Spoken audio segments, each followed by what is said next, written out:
Videography memory 2024 में मैं आप सबका तहे दिल से स्वागत करता हूं। मेरा नाम है प्रमोद गर्ग और आज हम बात कर लेते हैं अमीरों के उस दर्द के बारे में जिस दर्द का सीक्रेट कोई अमीर आदमी किसी को बताना क्या उसके बारे में तो बात तक नहीं करना चाहता। जो दुनिया के सबसे अमीर आदमी जैसे Jeff Bezos, Bill Gates, Elon Musk, Putin या फिर शी जिनपिंग को तो आप सब लोग जानते ही होंगे। इनमें से जो जितना ज्यादा अमीर होता है उसे उस दर्द का उतना ही ज्यादा सामना करना पड़ता है। फिर तो आपके मन में ये सवाल आएगा कि अगर उनके अमीर बनने से उन्हें असहनीय पेन झेलना पड़ता है तो फिर कोई भला अमीर बनना ही क्यों चाहेगा। इसको पहले एक एग्जाम्पल से समझने की कोशिश कर लेते हैं। अगर किसी के सामने चाय रखी रखी ठंडी हो जाए तो क्या उस ठंडी चाय को पीने में क्या वो टेस्ट आएगा जो गर्म चाय पीने पर आना चाहिए था। चाय में कितना अच्छा दूध क्यों ना डाला हो, चाय में कितनी अच्छी पत्ती क्यों ना डाली हो, लेकिन उसका स्वाद वो नहीं आ सकता जो स्वाद गर्म चाय पीने पर आना चाहिए था। अमीर लोगों के जीवन को भी उम्र ने ठंडा कर दिया है, इसलिए उन्हें अपने जीवन से जो आनंद उन्हें मिलना चाहिए था वो आनंद उन्हें मिल ही नहीं पाता। जेफ बेजोस की उम्र कितनी हो गई है जानते हो? वो अब 60 के हो चुके हैं। इलोन मस्क की उम्र 52 की हो चुकी है और बिल गेट्स की उम्र 68 की हो चुकी है और शी जिनपिंग की उम्र 70 साल की हो चुकी है। उम्र जितनी ज्यादा लंबी होती जाएगी उतना ही जीवन का रंग भी फीका पड़ता जाएगा। जैसे आपको गर्म चाय का स्वाद लेना है तो उसके लिए फिर से आपको चाय को गर्म करना पड़ेगा। अगर कोई अमीर आदमी जीवन का सही में आनंद लेना चाहता है तो जीवन की चाय को उसे फिर से गर्म करना पड़ेगा। वैसे ही जीवन का सही मायने में आनंद लेना है तो इन अमीर लोगों को फिर से जवान होना पड़ेगा। क्या इन अमीर लोगों में से कोई फिर से जवान हो सकता है? इलोन मस्क ही वो शख्स था जो फिर से जवान हो सकता था। अब मैं आप लोगों से कहूँ इलोन मस्क को मरे हुए बहुत साल हो गए हैं, तो क्या आज आपका ब्रेन इस बात पर यकीन करेगा?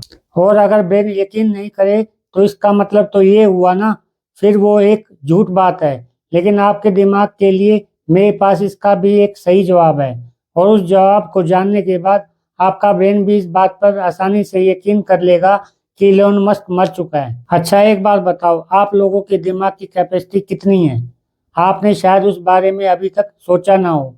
अगर आपको लगता है इलोन मस्क जिंदा है तो आपके दिमाग में केवल जीवन का बोझ उठाने की कैपेसिटी है, उसमें मृत्यु का लोड उठाने की कैपेसिटी नहीं है। अगर आप भी अपने ब्रेन की लोड कैपेसिटी को जानना चाहते हैं तो उसके लिए यूट्यूब की सीट बेल्ट को लाइक सब्सक्राइब करके यूट्यूब की पेटी को कसकर बांध लो, क्योंकि अब मैं जो बताने जा रहा हूँ उससे आपको जो झटका लगेगा वो आपको अंदर से पूरी तरह से हिला देगा। देखो हमारा ब्रेन इतना विकसित नहीं हुआ कि वो हर चीज की इंफॉर्मेशन आपको बिल्कुल सही सही दिखा सके, और अगर दिमाग इतना ही पावरफुल होता तो वो फिर आपको मरने ही क्यों देता। दिमाग के पास इंसान को जिंदा करने की इंफॉर्मेशन उसके ब्रेन में ही कहीं छिपी होती है, लेकिन दिमाग उस इंफॉर्मेशन तक कभी पहुंच ही नहीं पाता।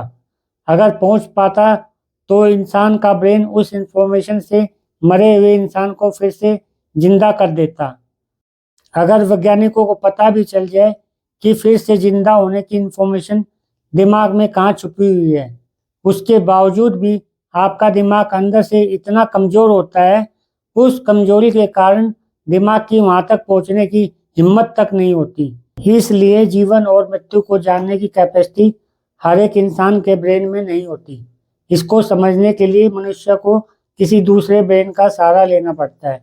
वास्तव में जब आपके ब्रेन की कैपेसिटी कम होती है तो उस समय आपका दिमाग इंफॉर्मेशन को उतना प्रोसेस नहीं कर पाता जितना उसे करना चाहिए। इसलिए वो जिस इंसान को आपको जिंदा बता रहा होता है उस इंसान की मृत्यु हो चुकी होती है, और जब किसी इंसान का दिमाग किसी मरे हुए इंसान को देखता है तो उस इंसान का दिमाग उससे ये बताता है वो मर चुका है, लेकिन उसके आगे का सच वो बिल्कुल नहीं बता पाता। ये बात आपको आसानी से समझ नहीं आएगी, इसलिए इसे एक एग्जाम्पल से समझने की कोशिश कर लेते हैं। एक सड़क पर चलते चलते किसी की बाइक का पेट्रोल खत्म हो जाए तो वो इंसान उसमें पेट्रोल डलवाकर फिर से उस बाइक को चला सकता है। ये तो बात आप मान ही सकते हो। ऐसे ही जब किसी इंसान की मृत्यु होती है तो उसका ब्रेन खत्म होता है। अगर उस इंसान को नया ब्रेन मिल जाए तो वो फिर से अपने जीवन के सफ़र को चालू कर सकता है। तो आपके सामने जो शख्स मरा हुआ है, आप कहोगे इसका पेट्रोल ख़त्म हुआ है, ना कि ये शख्स मर चुका है। लेकिन अगर चलते चलते बाइक का इंजन अगर बंद हो जाए तो क्या कोई उस बाइक वाले को बाइक में पेट्रोल भरवाकर खराब इंजन वाली बाइक को कभी चलाने की सलाह देगा? हालांकि बाइक इंजन बंद होने के बाद बाइक थोड़ी दूर तक जरूर चलती दिखाई देगी, लेकिन आपका दिमाग उस समय उस बाइक को पेट्रोल पंप पर जाकर पेट्रोल डलवाने की सलाह कभी नहीं देगा, क्योंकि आपके ब्रेन को पता है अब इसमें कितना भी पेट्रोल डलवा दो, बाइक में जितना भी पेट्रोल डला है वो अब काम नहीं आएगा। इसी प्रकार से आपके पास भी दो इंजन होते हैं, एक आत्मा और दूसरा परमात्मा। जब तक इंसान आत्मा से परमात्मा को जोड़े हुए होता है तब तक वो इंसान जिंदा होता है। अगर उसके ब्रेन का कनेक्शन जिस दिन से आत्मा से हट जाता है वही उसकी मृत्यु का आखिरी दिन होता है। इलोन मस्क अपने आप को नास्तिक इसलिए कहता है, उसके दिमाग का कनेक्शन उसके ब्रेन से हट गया है। वो आपको जीवित दिखाई दे रहा है लेकिन वो कब का मर चुका है। आप भी अपने ब्रेन को एक्सक्लरेट करके इसकी कैपेसिटी को इंक्रीज कर सकते हैं। इसलिए आज हम अपने ब्रेन को कैंसर के खिलाफ लड़ने के लिए तैयार करने जा रहे हैं। कैंसर क्यों होता है ये जान लो। पहले कैंसर की बात करते हैं। कैंसर में हमारा इम्यून सिस्टम फेल हो जाता है। जो नॉर्मल सेल होते हैं और उन्हीं नॉर्मल सेल में कुछ सेल ऐसे होते हैं जो अपना फंक्शन भूल जाते हैं, उन्हें हम कैंसर सेल बोलते हैं और वो सेल हमारे शरीर के होते हैं। इसलिए हमारे इम्यून सिस्टम उन्हें सुधारने का मौका देने की गलती कर बैठता है और उस इम्यून सिस्टम की एक छोटी सी भूल को हम आज कैंसर के नाम से जानते हैं। अगर आपके घर में या किसी नज़दीकी रिश्तेदार को कैंसर है तो आपको भी कैंसर होने के चांस हो जाते हैं। तो इसलिए आपको एक योगा जरूर करनी चाहिए जो बहुत ही आसान है और जिसे हर किसी उम्र का व्यक्ति आसानी से कर सकता है। उसके लिए आपका पहला स्टेप है अपने शरीर के इम्यून सिस्टम को कैंसर सेल के ऊपर सख्त कमांड देना। जैसे डॉग को मारे बिना खिलौने को मारकर डॉग को ट्रेंड किया जाता है, वैसे ही आपको गूगल से कुछ कैंसर सेल की इमेज बाहर निकालनी है और उसके बाद उस इमेज के कागज को मुट्ठी में बंद करें और उसके बाद जितनी ताकत से मुट्ठी को बंद कर सकते हैं अपनी मुट्ठी को बंद कर लें। इसको कई कैंसर मरीज अपनी दवाई लेने के बाद भी अपनी सुविधा अनुसार कर सकते हैं और कैंसर पेशेंट इस अभ्यास को 2 या 3 बार करने के बाद उस इमेज वाले कागज का इस्तेमाल ना करें।